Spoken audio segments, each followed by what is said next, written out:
Hey, hey, hey, everybody. We are here. We are live. Had to get my setup just right, so forgive me for being a few minutes late, but I got my pop filter up and this is a beautiful day. I'm finally back in my own home. I've been on the road and it has been a lot.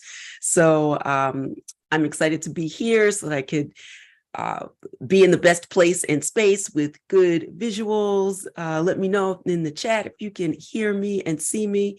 I see myself.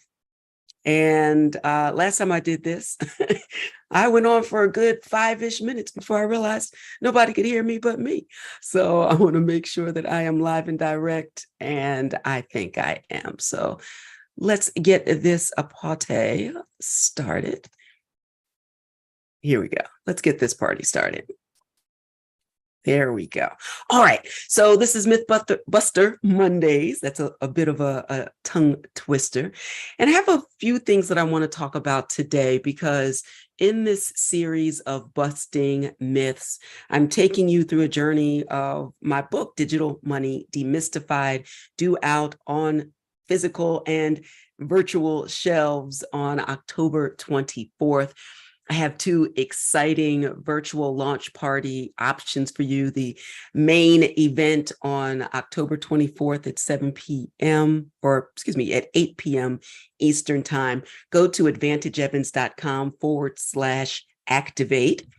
And you can sign up to RSVP so that you will be in the place and space. I have a lot of special guests coming through, some really, really, really great giveaways, but you got to be there to help me celebrate and take this crypto curiosity to the next level so that you can be crypto confident and very crypto serious. This is not something that would, could, should, might happen. We are living in the future of money and wealth and innovation and business right now. And so I want to help you set a solid foundation. That's what the book is for. That's what these weekly sessions of Digital Money Demystified, what those sessions are for. And each time we do one of these sessions, I want to share a bit of wisdom from the book, connect my own experience, answer any questions that may have come up from the last week, and then we can keep going from there. All right. So +1 in the chat if you're ready to go and grow. And this is a deep dive today into the fabric of money itself. I'm in the United States, so I'm focused on the US dollar. It's also the global reserve currency, although that is weakening every time we get closer to a government shutdown, every time we have a downgrade in the United States credit, which happened earlier this year, when we start to see our own banking institutions fail, much like the auto industry, too big to fail because government is inextricably linked with being able to tax citizens, raise funds to protect borders. So what happens to a system like that when there is an ability for the average person, irrespective of where they live, who they are, what they look like, what gender, sexual orientation, regardless of all of those things, what happens when you have the ability on a peer-to-peer basis to exchange value? And that's a question that we need to ask. I think it's also helpful to think about that particular context for those who live in the United States, for example, or rely on the United States currency or another stable, relatively stable economic system. Why have an alternative? Why have a Bitcoin or an Ether, or why have a stable coin, USDC or Tether, right? Why involve yourself in decentralized finance where you can be your own bank when I already have a bank and it seems to be working fine? Is it? That's the question that we need to ask. So if you've ever wondered about the real nature of money in your wallet versus the digital gold on the blockchain, then this episode is for you. So first of all, let's start with the basics. The US dollar, like other fiat currencies, the definition of fiat is government issued. It has a more storied origin that is really, really interesting. I actually talked about that with Jimmy Song on a recent episode of Tech Intersect. So go to your favorite pod app and have a listen to last week's episode of Tech Intersect, where we unpack the nature of fiat even more that I'm doing in the short time we have together here for Mythbuster Mondays. But the dollar, like other fiat currencies, is a type of money issued by the government, and its value isn't based on physical commodities like gold. The United States dollar hasn't been on the gold standard for decades now.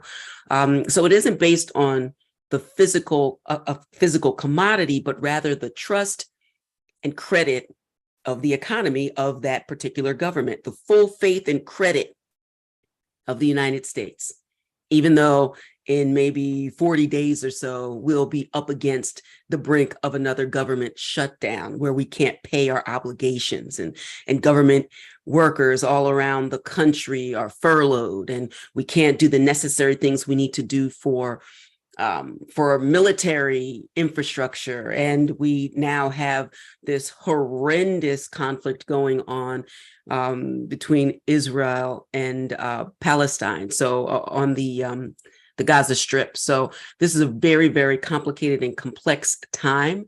And until the 70s, the U.S. operated on the gold standard. That meant the dollar was directly linked to a specific amount of gold. However, economic pressures led to the detachment of the dollar to just the full faith and credit, because really our dollars and $100 bills, et cetera, are an IOU from the government, right? It's a government liability that it's required to pay, even though our banking system is a fractional system. That means that they actually don't have all of the money that we deposit into banks on a one-for-one basis. If we all showed up today, well, not today, because this is Indigenous Peoples Day here in the United States, but tomorrow when the banks are open again, if we all showed up to demand the money that we had deposited into a bank, we all wouldn't get paid, and the FDIC could do nothing about that. I don't even know if it could actually pay $100,000 per person in terms of FDIC insurance, right? The economic pressures led to the detachment of the dollar from the gold standard, and that made dollar a pure fiat currency, not connected to a physical backing of some physical commodity. Now let's pivot to Bitcoin. So it's often described as kind of born in the shadows of the 2008 financial crisis. Bitcoin emerges January 3rd, 2009 as a transparent, decentralized, and cryptographically secure alternative to traditional currencies. What's cryptography? It is the encryption of messages, and cryptography has been around for decades as well, using the ability to encrypt a message that isn't just delivering information, but exchanging value, which makes it very, very secure, traceable, transparent, but also secure. It's critically important, obviously, when you're exchanging value.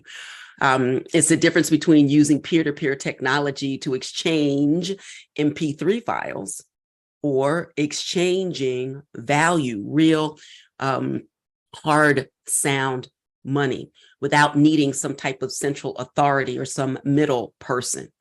And here's where things get a little spicy.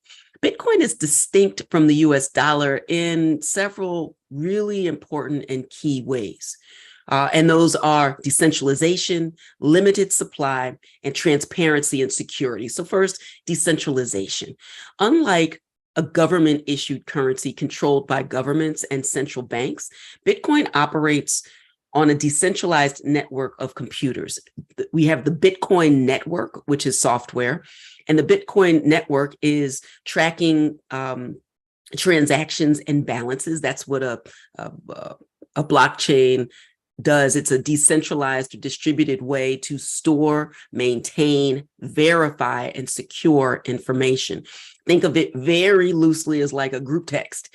And even if you have 10 people exchanging texts in a group text, you can delete it off of your phone. But as long as the 9 others still have that record on their phone, that the truth of the exchange still exists, and you can verify that because it still exists somewhere else. A really rudimentary example, but hopefully gets you closer to understanding the difference between one centralized server that stores data and therefore is run by a particular government or particular entity, particular company, versus one that is not beholden to a government, to a border, to a company, but instead the rules of engagement are codified in the code.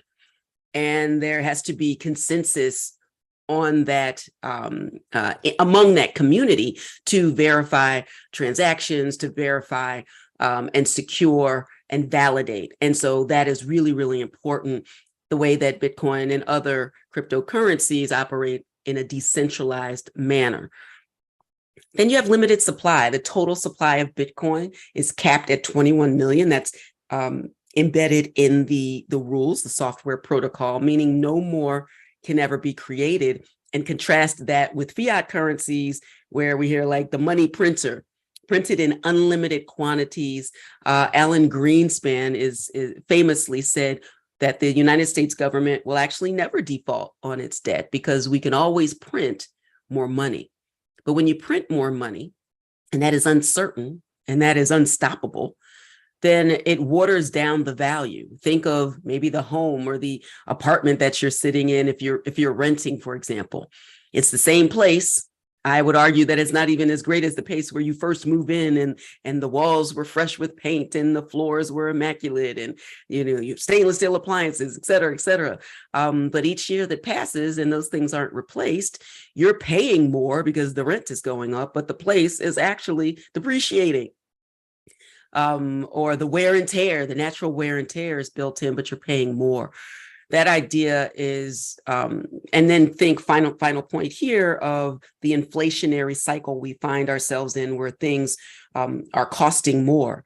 A lot of people are pointing to the government as being problematic, but I argue that it's probably private industry driving up prices to make back what they feel that they lost during the height of the pandemic years. So you start to question not just government, but also big business that's in a position to set prices as well.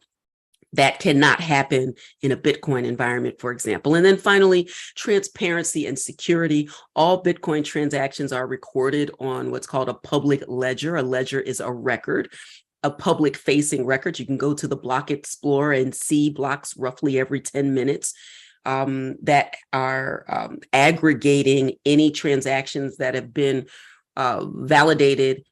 verified during that 10-minute window.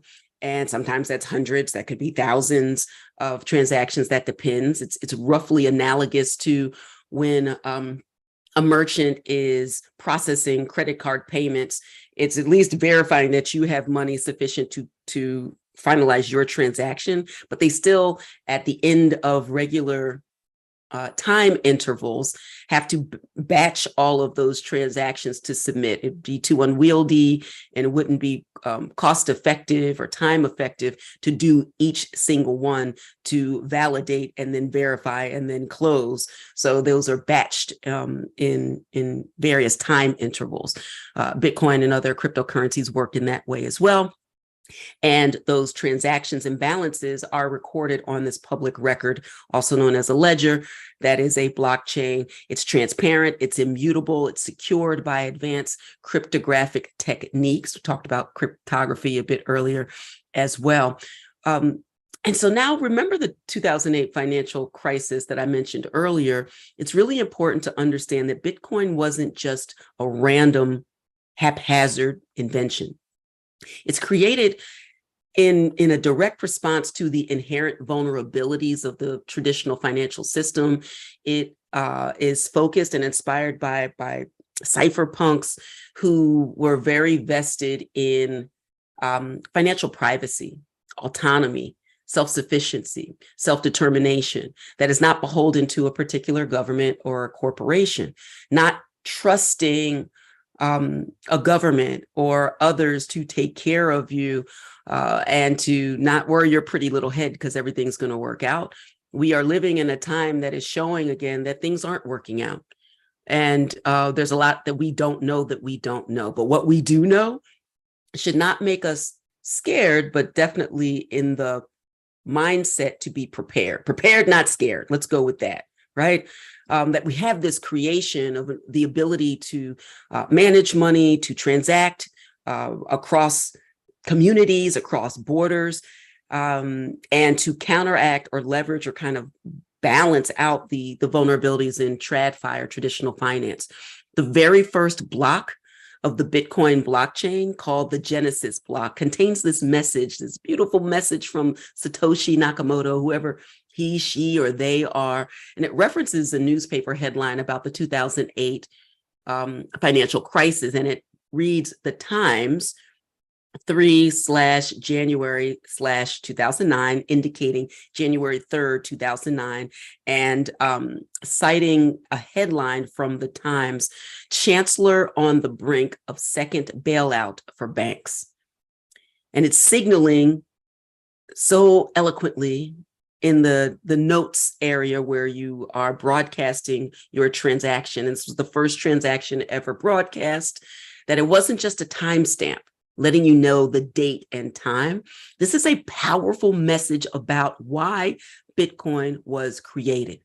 Bitcoin was built, I say this all the time, Bitcoin was built for times like these times that we find ourselves in, with economic crisis and uncertainty and wars and rumors of wars, and this financial uncertainty and the centralized control, both at as a matter of governments, who are absolutely battling each other in this world, but just this centralized control that we have to have an alternative for. Today's financial landscape, or in it, I should say, it's crucial. It's really, really important to understand the tools at your disposal and the history and the motivations behind them, not just for speculative meme coin investor, the cycle goes up, cycle goes down, balancing out fear, uncertainty, and doubt from FOMO, fear of missing out. There's a much more important, elegant reason and solution to a lot of the issues. And that comes with demystifying the crypto asset space, understanding the distinctions between a Bitcoin, which is very different from Ether, which is very different from XRP, which is very different from USDC or Tether or DAI or Maker. You have to start learning this language. If you don't learn it today, it's going to be too late by the time that you actually need to know. When you need to understand when governments issue their own form of a cryptographically secured asset, but under their control, using some of the best parts of the changes in financial technology, but to their benefit, to eviscerate financial privacy, for example, to have greater control over money. Look at the countries that are ahead of the game with central bank digital currencies, for example, China, for example, and compare that to what I believe, my personal opinion, of the United States government laying the foundation ultimately for its own version of a central bank digital currency, laying the groundwork now with FedNow, which is not a cryptocurrency or a digital currency or virtual currency. I think the government uses that language. But they're the rails to bypass the commercial banking system in order to have direct accounts with the government. What are the good things about that? Maybe moving disaster money more quickly. Money for during the pandemic could have been received more quickly than issuing, God forbid, paper checks. And if you shout out in the chat if you actually know where your checkbook is or know what a checkbook is. Side note, shout out to my Gen Xers. But so maybe that's great, but the nature of programmable money to allow the government to have that level of influence over money in the United States is kind of low-key terrifying. So, but you can't have that intellectual debate. You can't have that policy discussion. You can't understand the nuances. You can't understand the normative approach, meaning what should happen versus what is happening, if you don't speak this language, if you don't commit to demystifying digital money so that you understand the things that you legitimately should have concerns about versus the power and the promise of this technology in the financial realm. So To wind everything up, if you are eager to take a deeper dive into the world of Bitcoin and other digital currencies, there's a link below to watch for the free masterclass that I have, Bitcoin Beginners Blueprint. It's your roadmap to understanding and navigating the world of digital currency. You can, if you're watching this live, you won't see the link right now. I'm going to add that when I close this session out in a minute or so. But if you're watching live now, you can go to advantageevans.com/activate. There you will find the link to this free masterclass, the Bitcoin Beginners Blueprint. You'll be able to sign up for my virtual launch party on October 24th for Digital Money Demystified. And if you want an elevated, curated experience with a live training from me, you get an autographed copy of the book. You participate in this wonderful fireside chat and training discussion that I'm going to have with the money coach, Lynette Calfani-Cox. It will be on launch eve. It will be on the evening of October 23rd. You can get all of that information at advantageevans.com/activate. So this will close out this session of Myth Busting Mondays. Make sure before you leave, you subscribe for more, and also watch the Bitcoin Beginners Blueprint. And I look forward to connecting with you next week. This session was focused on some of the questions that I've received about the difference between the dollar and Bitcoin and others. So hopefully that has answered your questions. If that was yours, you are the lucky winner, and everybody else gets to learn from your question. I appreciate you. Until next Myth Busting Monday, be good to yourself and others. Take care.